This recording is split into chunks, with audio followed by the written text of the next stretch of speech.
Έκφραση, λέει, δεν σημαίνει να πεις κάτι, αλλά απλώς να μιλήσεις. Και το να μιλήσεις σημαίνει να αποκαλυφθείς.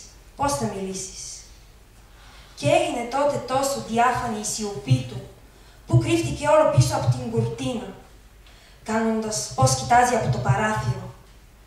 Μα ως να άνοιωσε το βλέμμα μας στη ράχη του, έστρεψε, βγάζοντας το πρόσωπό του από την κουρτίνα, σαν να φορούσε ένα λευκό, μακρύ χιτώνα.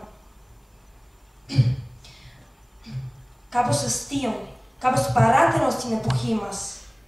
Και το ήθελε ή του προτιμούσε, ίσως νομίζοντας πως έτσι, κατά κάποιο τρόπο, θα παραπλανούσε την υποψηφία μας, την εχθρότητά μας ή τη λύπη μας, ή πως μας χορηγούσε κάποιο πρόσχημα για το μελλοντικό που είχε μαντέψει θαυμασμό μας.